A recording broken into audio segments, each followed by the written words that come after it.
Hello student, today we will discuss about these 10 topics of real analysis. First, we discuss about the definition of set. So, a well-defined collection of distinct object is called set. यहाँ पर दो term आए हुए हैं, well defined and distinct objects. इनका मतलब क्या हुआ? So by well defined we means there is no confusion regarding exclusion और इंक्लूजन अबाउट ऑब्जेक्ट्स. कहने का मतलब है जैसे ये सेट्स है S बराबर 1 2 3 4 5. यहाँ पर हमें कोई भी कन्फ्यूजन नहीं होगा कि एक इस सेट में आएगा या नहीं आएगा, या 5 इस सेट में आएगा या नहीं आएगा. तो देखते हैं कि 1 और 5 दोनों ही सेट में आ रहे हैं, और देखेंगे कि 6 आ रहा है या नहीं आ रहा है, तो हमें सीधा पता है कि 6 इस सेट में नहीं आएगा. सो वेल डिफाइंड का मतलब यही है. और डिस्टिंक्ट ऑब्जेक्ट्स का मतलब क्या है? इसका मतलब है कि we do not repeat an object over and over again in a set. कहने का मतलब जैसे फॉलो को हमने सेट के रूप में इनके एलिमेंट्स को लिखा B इक्वल्स टू FOLW. यहाँ पर L 2 बार था, लेकिन हमने सेट में लिखते समय सिर्फ एक बार प्रयोग किया. डिस्टिंक्ट का मतलब सिर्फ और सिर्फ यही है. यहाँ पर एक टर्म और समझना है. जैसे V कोई भी सेट मान लिया तो X बिलोंग्स टू B, इसे इस तरह से पढ़ते हैं, और X not belongs to B. इसका मतलब ये हुआ कि इस सेट से समझते हैं कि 2 इस सेट में मौजूद है, इसका मतलब 2 बिलोंग्स टू S. 6 इस सेट में मौजूद नहीं है, इसका मतलब 6 नॉट बिलोंग्स टू S. एक और चीज़ जो यहाँ पर समझनी है वो ये है कि हम सेट्स में लिखे एलिमेंट्स का ऑर्डर बदल सकते हैं. जैसे FOLW को FLW हो या किसी भी ऑर्डर में लिख सकते हैं, उससे कोई भी फ़र्क नहीं पड़ने वाला. आई होप पहला टॉपिक अच्छे से क्लियर हो गया होगा. Second topic is method of describing a set. There are 2 methods of describing a set. The first is roster method and the second is property or rule method. In a roster method, a set is described by listing all its elements, separating them by commas and enclosing them within curly brackets. कहने का मतलब है कि roster method में हम इस तरह से लिखते हैं कि सभी एलिमेंट्स को अलग अलग कॉमा लगाकर और कर्ली ब्रैकेट में बंद कर देते हैं. सेकेंड मेथड इज प्रॉपर्टी और rule method. Listing the elements of A set is sometime difficult and sometime impossible. कभी कभी इतने सारे एलिमेंट्स होते हैं कि उन्हें इस तरह से लिखना संभव ही नहीं होता. जैसे set of natural numbers, set of real numbers. उसके लिए हम प्रॉपर्टी मेथड और रूल मेथड का प्रयोग करते हैं. इसे कैसे लिखते हैं हम 2 एग्जाम्पल से समझते हैं. पहला, if P is the set of all prime numbers then P equals to X such that X is a prime number. X लिखते हैं, सच दैट जो उसकी प्रॉपर्टी है वो यहाँ लिखते हैं. अगर एक से ज़्यादा प्रॉपर्टी होल्ड कर रहा है तो उसे कैसे लिखेंगे? इसे सेकंड एग्जांपल से समझते हैं. If A is a set of all natural numbers between 10 and 100. यहाँ पर सेट ऑफ नेचुरल नंबर पहली प्रॉपर्टी है, दूसरा है कि वो 10 और 100 के बीच में है. तो इसे कैसे लिखेंगे? A equals to X such that X belongs to N and 10 less than X less than 100, और इसे कर्ली ब्रैकेट में बंद कर देंगे.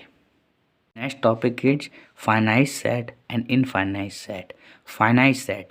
A set is said to be finite if the number of its elements is finite. मतलब हम किसी sets के एलिमेंट्स को अगर गिन लेते हैं तो वो फाइनाइट सेट हो जाता है. जैसे ये एक सेट्स है इंग्लिश अल्फ़ाबेट्स के वॉवेल्स का, तो इसे हम इसके एलिमेंट्स को हम गिन सकते हैं AEIOU 5. तो यह एक फाइनाइट सेट हो गया.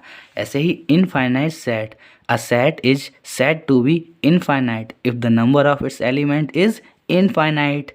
N set of natural number, Z set of all integers, Q set of all rational number, R set of R real number, इसके एलिमेंट्स को हम गिन नहीं सकते क्योंकि ये इन्फिनाइट तक जाते हैं, तो ये इन्फिनाइट सेट हो गए।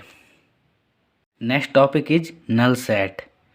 A set having no element is known as a null set or void set or an empty set.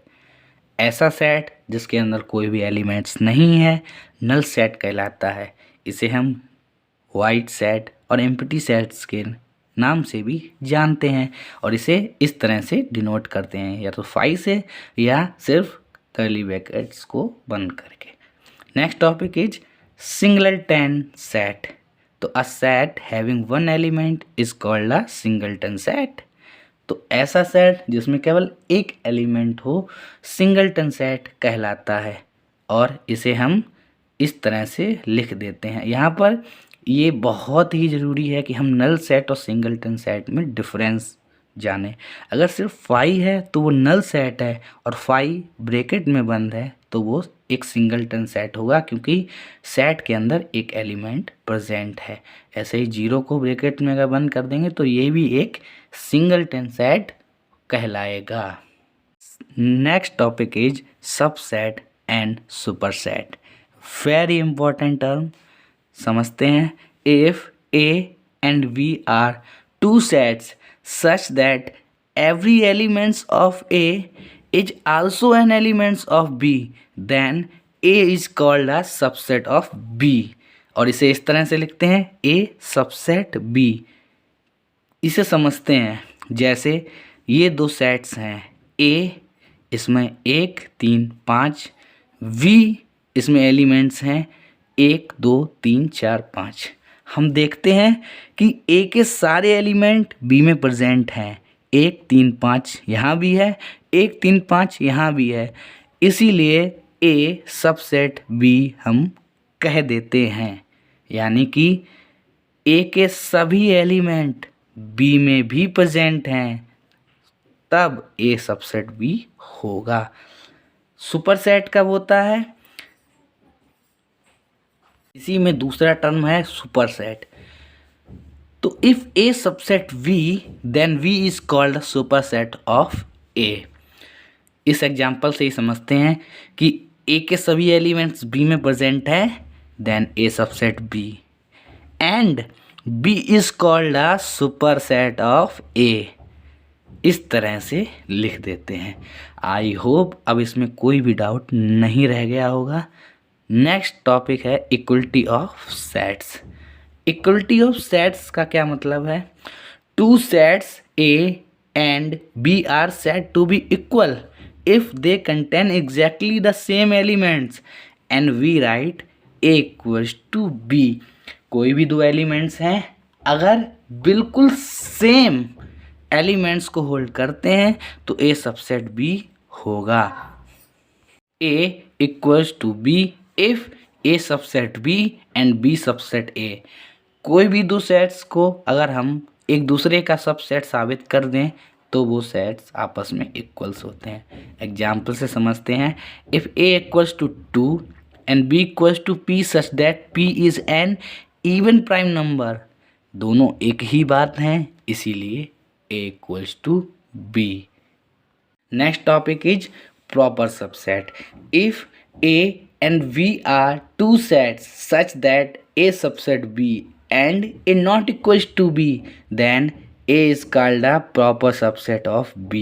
अगर A सबसेट B का है और A और B आपस में इक्वल सेट नहीं है, तब A जो है B का प्रॉपर सबसेट कहलाएगा। एग्जाम्पल से समझते हैं। A इक्वल्स टू 2 3 4 5 और इनफाइनाइट तक ये एक सेट है और सेट ऑफ नेचुरल नंबर हम जानते ही हैं कि 1 से लेकर इन्फिनाइट तक है। तो यहाँ पर हम देखते हैं कि ए के सारे elements set of natural number में प्रेजेंट हैं, इसीलिए ए सबसेट एन। लेकिन ए नॉट इक्वल्स टू एन, ए और एन आपस में इक्वल सेट नहीं है क्योंकि ए में एक प्रेजेंट नहीं है जो कि सेट ऑफ नेचुरल नंबर का एक पार्ट है, इसीलिए ए सबसेट एन है लेकिन आपस में बराबर नहीं है, तो यहाँ पर A is a proper subset of N. I hope आपको अच्छे से समझ में आ गया होगा। The next topic is comparable set. Comparable sets क्या होते हैं? If two sets A and B are such that either A subset B or B subset A, then A and B are called to be comparable set. A subset B होना चाहिए या B subset A होना चाहिए। अगर इन दोनों में से कोई भी एक प्रॉपर्टी होल्ड करता है तो वो दोनों सेट कंपेरेबल सेट्स हो जाएंगे। जैसे 1 3 5 सेट एक ए है और एक दूसरा सेट है 1 2 3 4 5। हम देखते हैं कि ए सबसेट बी यहाँ पर है क्योंकि ए के सारे एलिमेंट्स बी में प्रेजेंट हैं, तो ए बी का सबसेट हो गया, इसीलिए ये कंपेरेबल सेट्स भी हो गए। कोई भी एक ए सबसेट बी हो या बी सबसेट ए हो वो कंपेरेबल सेट्स ही कहलाएंगे। लेकिन अगर इसमें से कुछ नहीं है, ना ए सबसेट बी है ना बी सबसेट ए है, तो वो नॉन कंपेरेबल सेट कहलाएंगे। तो वो कंपेरेबल सेट्स नहीं होंगे। अगर ए सबसेट बी और बी सबसेट ए है तो कंपेरेबल सेट, अगर इन दोनों में से कोई भी नहीं है तो नॉन कंपेरेबल सेट्स। और आज का लास्ट टॉपिक है फैमिली ऑफ सेट्स। इसे सेट्स ऑफ सेट्स भी कहते हैं। A set whose elements are also set is called a family of sets. एक ऐसा सेट जिसके सभी एलिमेंट खुद में एक सेट हों वो फैमिली ऑफ सेट्स कहलाता है। जैसे एग्जांपल ये रहा, एक ये सेट है, इसके अंदर प्रत्येक एलिमेंट खुद एक सेट है क्योंकि वो कर्ली ब्रैकेट में बंद है और कॉमास लगाकर अलग अलग लिखे हुए हैं, तो ये एक फैमिली ऑफ सेट हो गया। अगले एग्जाम्पल में देखते हैं तो यहाँ पर दो देखिए एक सेट नहीं है, ये सिर्फ एक एलिमेंट है, इसीलिए ये फैमिली सेट नहीं है। तो सभी एलिमेंट्स जो हैं वो खुद एक सेट होने चाहिए फैमिली ऑफ सेट्स के लिए। आई होप आपको ये सारे टॉपिक बहुत अच्छे से क्लियर हो गए होंगे। इसी तरह और भी वीडियोज़ इसी चैनल पर जल्द ही मिलेंगे जिसमें हम सभी बेसिक कॉन्सेप्ट्स को क्लियर करेंगे। थैंक्स।